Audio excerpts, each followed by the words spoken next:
Okay. So it all started in in the early 1950s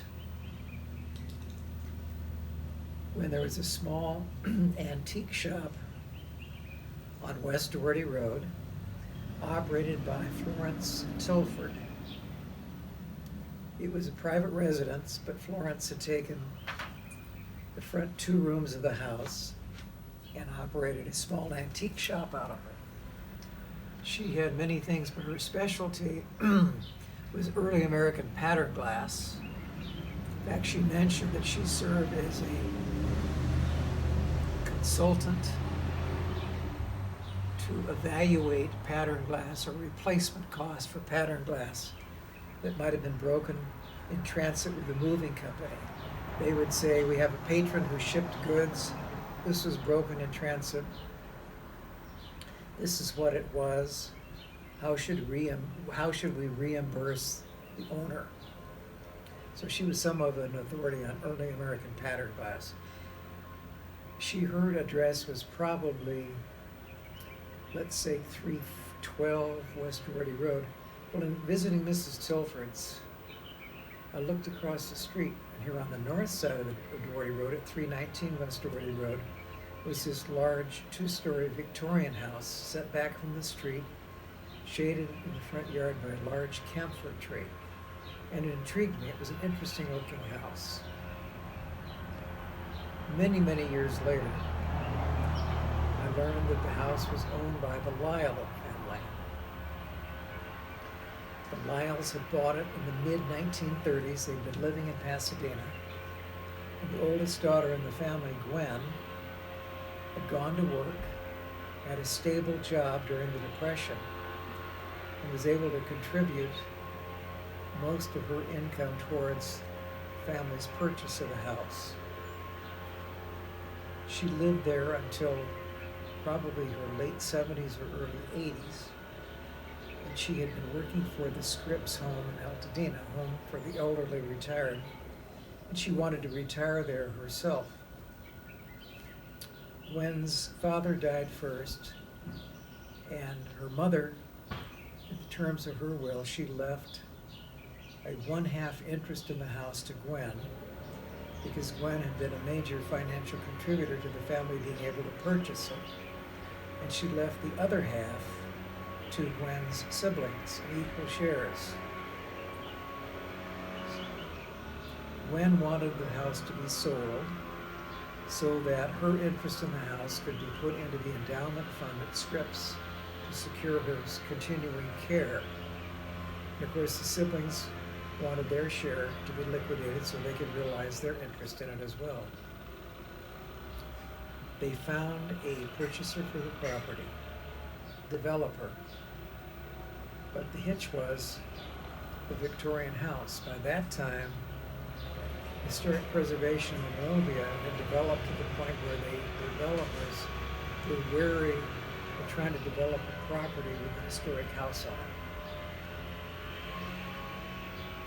First, a high school principal in the Charter Oak School District who owned rental property on Doherty Road immediately west of the city of Hope and Doherty became interested in moving it. He thought it would be a simple task to move it directly east on Doherty Road and relocate it on his property.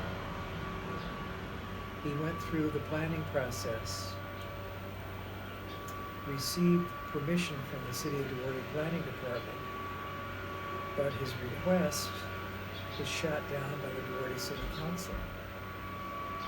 Some of us theorized that the City of Hope itself possibly may have pulled strings with the City Council to intervene because they wanted to acquire that property and include it in their campus. They did not want to have to deal with the same situation of an historic structure on property they wanted to acquire and develop. Anyway, he gave up on the project.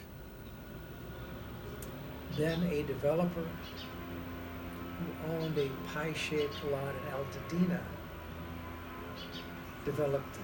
came up with the idea of moving it to Altadena. I think prior to that, Scott Thomas, who was the president of the Monrovia Historic Preservation Group, gave some thought to try to move the house himself. It was not feasible for Scott. So at that point, the house looked like it might be moved. And I, the village idiot, came along and said, I'll save the house. What's that old saying about the rescuer becoming the victim? Something, not victim. But I approached the Scripps home and said I would be seriously interested in moving the house. In fact, I used Eric Faith as a local attorney to draft the letter of agreement, which Scripps signed. I think I paid them $1. Anyway, the agreement was that in a reasonable period of time, I would move the Blair house off the property to allow escrow to close so that the heirs could realize their interest in it and Scripps could receive the property sales amount to put into their endowment fund for Gwen Lyle's continuing care. Blair House had been moved in 1927 from its original location at Ivy and Olive, the northwest corner. When the Lyle family, I found a letter later on written by one of the Lyle siblings who described her excitement at the idea of being able to move out from Pasadena to, quote, a country, because it was a largely undeveloped area when they moved there, lots of open space. And she said it had been a rental and the house had suffered some misuse. So there was missing plaster, etc. when they moved in. But she'd grown up in the house and was fond of it. To get back to Ivy Avenue and the lot that I had already, which was the intended destination because there was room on the property to place the house, it needed to go east on Duarte Road to Buena Vista, south on Buena Vista to Live Oak to Arrow Highway to Irwindale Avenue, and then north on Irwindale Avenue because at that point the 210 freeway was below grade and would allow the house to be moved over it. In Monrovia, of course, it's above grade almost all the way through Monrovia, but at Irwindale Avenue, the roadway has been depressed. So that was one way it could come back. So over the freeway at Irwindale Avenue to Huntington Drive, and then Huntington Drive all the way into Duarte and Monrovia, and then back to the location. How was it moved? On a truck? It was moved on a trailer, basically a wheeled trolley, if you will, or trailer that could be towed. All in one piece? No, the roof system had to be removed to make it easier to raise the power and telephone lines to clear the top of the house. So the roof system was removed separately and came actually in two pieces. It came underneath the freeway because it was low enough it could pass under the freeway at Myrtle Avenue. And for several months it lived across the street on South Ivy until it could be replaced. Jimi Hendrix did all the work in prepping the house, prepping the roof system. And at one point, he discovered that roof system had been removed in 1927, prior to the first move, because all the rafters had been cut above the second story plate on the 2x4s. In fact, they had even taken a chisel and marked them with Roman numerals, so you would know in what order they were originally. He found the chisel marks in and the rafter tail ends, numbering them. So he just simply cut through where they had been originally cut and then nailed back together again. Then he and the mover, Ted Hollinger, took several steel beams and put through the roof system, several this way, several this way, so that gave it rigidity, and a crane could then lift it up, put it on a dolly, and bring it directly across the street from the proposed location. There was a miscalculation on how high to raise the electrical and telephone lines. So the night of the move, there was a crew that had to raise those lines another 2 feet to clear the house, top of the house. Originally it was going to take one night only, but at 6 o'clock the following morning, as it was westbound on Huntington Drive in Duarte, the supervisor from the LA County Road District, what would it have been? Public Works probably, told the house mover, he said, "You will get this house off the highway or I will start citing you," because it was an impasse westbound and had generated a long trail of cars who could not get around it. Immediately east of Highland Avenue in Duarte was a vacant lot owned by the City of Duarte Redevelopment Agency. There was a curb that allowed the house, so the house mover said there, so they pulled it out of the vacant lot, and it spent the first night there, and then the move continued the second night and made it the rest of the way. At Huntington and Mountain, it had to make a right turn to Olive, and then at Olive it made a left turn and went all the way to Ivy, and then finally came up Ivy to its final destination. And what year was this? 1993.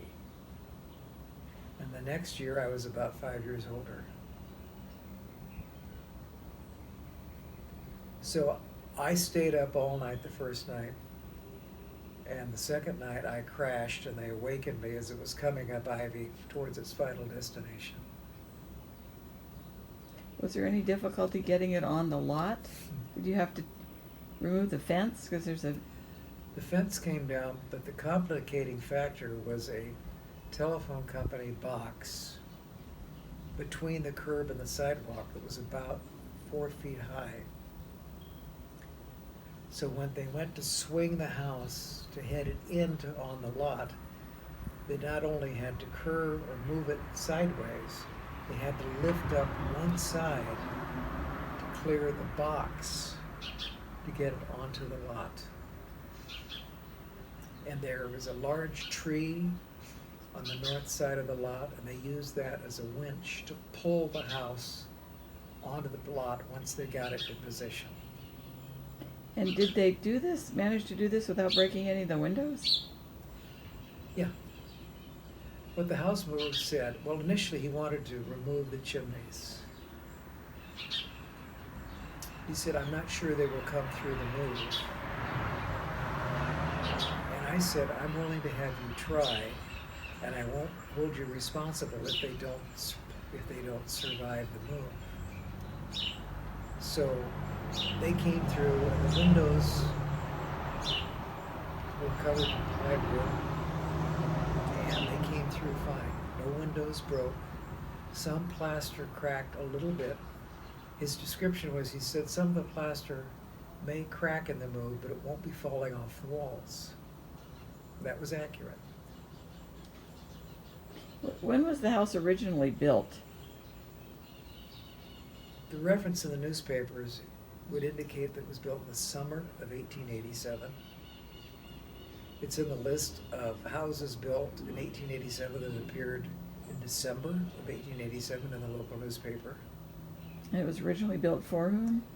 Luther Blair came to Southern California from Denver with his wife and family.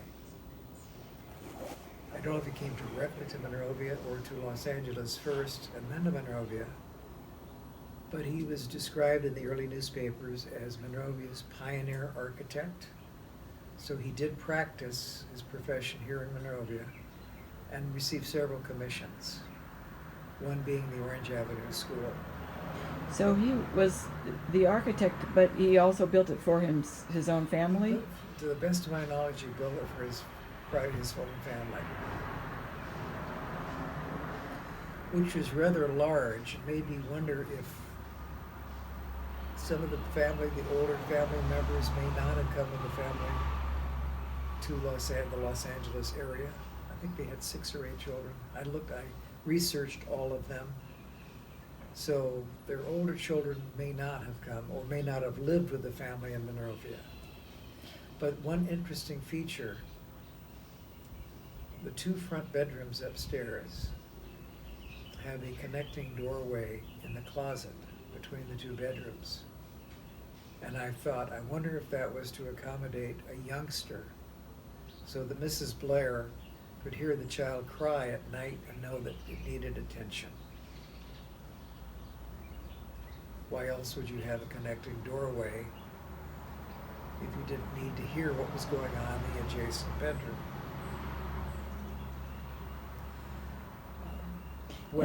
So it is at 512 South? Yeah, it's at 512. It has a separate address of 508. South Ivy. South Ivy.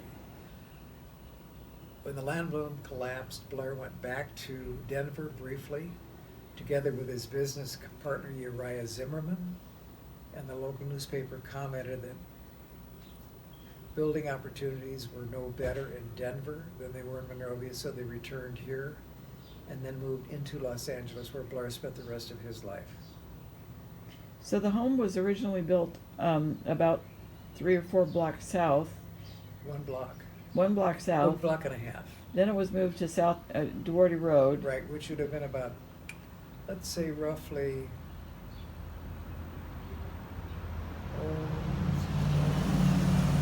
maybe 20 blocks. And then it was moved back to... Picked up and moved back to Ivy Avenue once again. So it came home. One other fun aspect, Frank Kasner, who was a native Monrovian and lived around the corner from me on Colorado, was there in person the second night the house was moved. And he came up to me and he said, Steve, I remember when this house was moved the first time. I said, you do? And he said, yeah.